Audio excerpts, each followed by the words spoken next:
everybody, welcome to the JCH channel, and we are today at Kitamura Camera in Shinjuku, the new Kitamura Camera store, the flagship store with no less than six floors of camera stuff. So we thought we'd give you a walk around and show you what they've got.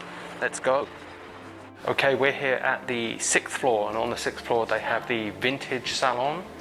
And in the entryway to the Vintage Salon, they have a little exhibition space, and currently the exhibition space is showing Herbie Yamaguchi, who is a pretty famous Japanese photographer. Herbie Yamaguchi's camera. It says not for sale. He's M6, and some of his prints from when he was in London and in the UK. Obviously, this being a Leica Salon, they've got all of the new stuff. Don't ask me what it is. I don't know. But yes, they've got all of the new fancy, squizzy, lovely things. Gold lens, if you're into that sort of thing. White MP10, interesting. Yeah, so they've got all of the latest new and some of the limited edition stuff that you would find in these Leica salons. So over here, aside from the books, which is very cool, they've got some very cool books here. They've got some of the ultra rare Leica and early Nikon, Zuno, Fujinon, Topcon. So what we have here, excuse the white gloves, not going raving. I have something very special. We need to touch them with gloved hands because that's how it goes. We have 3 Zuno lenses, and Zuno lenses are the super fast lenses which came around the same time as the Fujinons and the Nikon 1.1. This is the, so we have the S mount, we have for the Nikons, we have the Contax mount here, and we have the L Leica thread mount here. To see 3 in the same place is absolutely remarkable. And they're all in stunning condition as well. And it's a real honor to be able to touch them like that. So yeah, and that's not all, because they actually have a showcase right here which is full to the brim of fast lenses as well. So you've got a Fujinon right here, 1.2. So okay, that's the fast combo dream team right there. All we need is a Konica Hexanon and we're laughing. Some of the stuff in here is rare enough that it has an Ask sticker on it, and then some of it is rare enough that it doesn't have a sticker at all. For example, this early Nikon, no price sticker at all because it's super duper rare. Again, there's a SP here and an early Nikon rangefinder, but you've also got this which is really cool, a 5005 1.4, an L mount as well, Nikon S 5cm L mount with 5005 serial number, which is really cool. Motor drive plates, there's a Hexanon lens and a Konishiroku Hexanon lens, an early type, and Tachihiko Zuiko. So this is before Olympus was Zuiko. So. Okay, so this is really exciting for me because I'm like a kid. And except I get to go put my hands in the candy jar, which is amazing, even though I'm not allowed to eat candy. So what we have here are some very, very special Leica cameras, some very early cameras, and one much later one. Don't know what that's doing there. Anyway, right, what we have here, this is the M3 Olive, the military Olive as they called it. One of these just sold at the Wet Salon auction for an absolutely stupendous price. You can see there's a certain way the paint goes, the patina, so you can tell when it's original and the ones that have been repainted. It's almost like an enamel. This is in an absolutely stunning condition. And Bundeseigentum, government property. Okay, now that's cool. There's also an M1 which is cool, not as cool, doesn't have the same sort of capabilities, doesn't have the rangefinder for example, but what they do have here, and this is cool, this is very special indeed, this is a 3 crown. Okay, see that? That says that this was the property of the Swedish government, in particular the Swedish military. So this is a Swedish military edition 3G, which very few were made, very few are known to exist. It's very, very cool to see one, especially in condition like this. It's absolutely stunning. Years and years and years of patina. So that's very special indeed.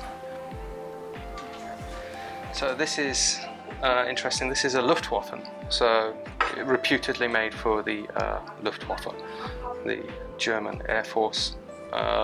Although officially no cameras were properly made for the German military establishment, but some cameras were modified for it. Yes, so this is a Luftwaffe, which you don't see very grey, and this is rare in itself because there's a lot of fake ones around, a lot of fake ones. But again, you can kind of tell when they're original through the way the enamel cracks and crazes over age, and there'll be other certain defining factors, obviously, which I'm not going to tell you because some of them are, we don't want people to copy them. So this cabinet, full of absolutely cool stuff, obviously. Black paint M3, another black paint M3, you know, just two a penny, touching them like they're nothing. Black paint M2, very cool. Some early Nikons as well, some early Nikon rangefinders. Black paint SP, S2, S3, great, lovely. But the camera that really caught my eye was this, a Canon VIT in black, and this, you do not see these very often. It's even got a fingerprint on the screen, on the window, isn't it lovely? But you don't see these very often, and to find one that's actually what I guess they could verify as genuine is extremely rare, because again, there's an awful lot of these that have been repainted or copied, or you know, so on and so forth. Some for just the aesthetic's sake, some because people genuinely wanted to counterfeit them in some ways. But this is absolutely gorgeous, and I think it's a very cool looking camera, and this is why I wanted to get this cabinet open. So what we've got here, obviously there are more shelves, more rarities. Icon Hologon, which is ultra wide, which is very cool, came with a pistol grip as well. This is where the Hologon lenses, which were later found on some Leica cameras, came from, and that would be the Hologon lens I am talking about right next to it. And that was adapted from these when they found they had too many, so Leica asked for some of them and they had them made to fit on a Leica camera. Super rare, super cool. As you can see, there's one on the camera. Hammer tones, anthracite. Ooh, that looks familiar. Leica MP6. Ooh, the price. Early Hasselblad 500Cs. It's interesting to see because this is chronologically put together, so they say, but some of the dates are a bit, you know, all over the place. There's a titanium set right next to a latest Summilux 1.4 limited edition version, and then you've got a titanium TTL and a gold M42 and an MOT, which is from a different time period entirely. A 700 series, so this is a first batch Leica M3. And a Leica Technic 57 as well, which is kind of cool. You don't see those very often anymore. So as you can see, they've got an absolutely incredible range of cameras. What we have here is the complete Leica Noctilux collection, right from the very first one. And it's got a food set. Look, there's a food set, not a hood set, a food set. So we get a burger and fries with it or something. I don't know, a schnitzel perhaps. The Leica, the early Noctilux, going through to the 1.0 50mm, again food set, and ending up as we have here with the final version. This is the 70th anniversary black paint version, and the silver 0.95, which everybody seems to lust after. And we have the final cabinet here as well, the final cabinets which have got the very early Leica stuff, and some of it is extremely cool. There's a Xenon, there's a Hugo Meyer Kinoplasma 7.5 centimeter, which is extraordinarily rare, in L mount, which is extremely unusual. It's really nice to see such a range of early historical Leicas in one place. You just don't see that in many places. Angenieux, a Z3 75mm, Visiflex. It's always cool seeing a Visiflex, they're awesome. A Mountain Elmar, which is very cool. very early lens. And this, which is extremely special, this is a Sumerex 85mm black paint. That is absolutely gorgeous. You know, bokeh monster. And Visiflex Canon 400mm. Look at the size of that, isn't it incredible?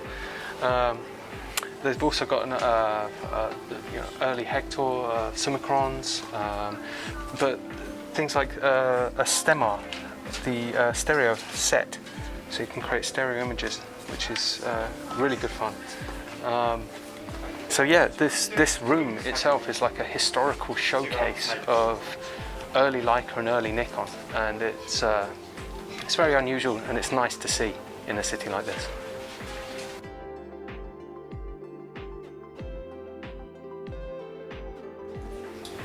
They also have a gallery space, Space Lucida, or Lucida.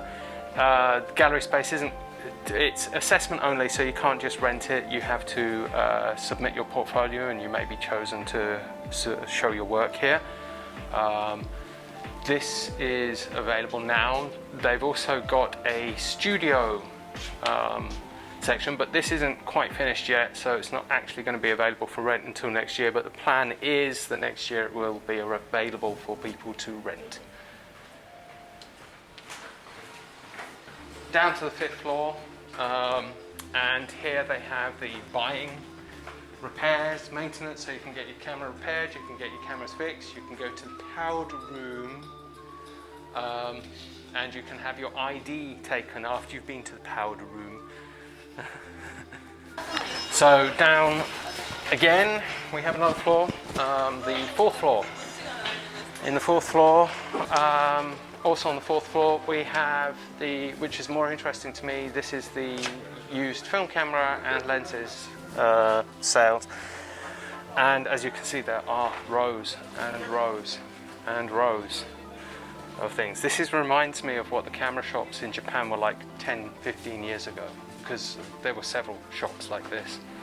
As many Nikons as you can wave a stick at, and as many compact cameras as you can shake your hands at, you know. They've got everything. They've got all of the T2s, the Ricoh GRs and Fuji Class, Hamiltons, MPs, few MPs, M7s, M6s, the usual fare.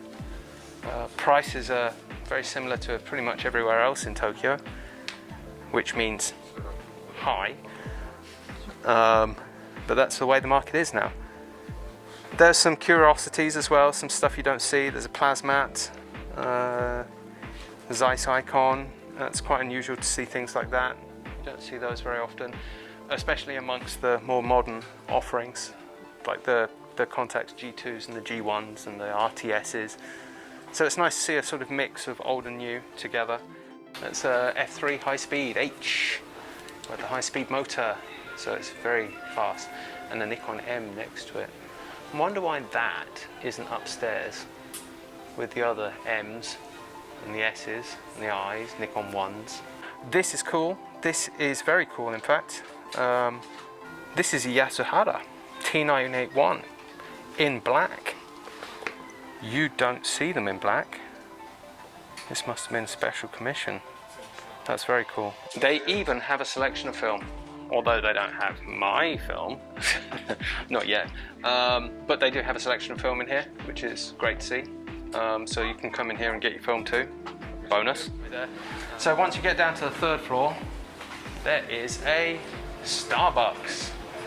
In case you're absolutely parched from buying so many cameras that you decide you need a coffee, and you can relax when you're having your coffee in here with your photo books, which is pretty rad. You can also, while you're here, you can do printing, so you can plug your phone in, get your photos off that, or your memory cards. You can get printing done, you can make photo books, have film developing, you can have all of those things done while you're here, while you're having coffee, which is pretty cool. On the 2nd floor, camera and lens. So you can come here and buy new stuff if you want to buy a new camera. And which I won't be doing because I don't buy new cameras. But if you do, you want to buy a new camera, this is the place to go. And finally, back to style and goods. Style and goods being a very Japanese description for a store, but you can buy your Japanese camera lifestyle goods, which is where I hope to see JCH t-shirts sometime soon. So that was the Kitamura flagship store, the Kitamura Camera store. 6 floors of cameras, I don't know. So if we ever get out of lockdown, and if you ever get to come back into Tokyo, make sure you come and have a look. It's pretty rad. Thanks. Bye.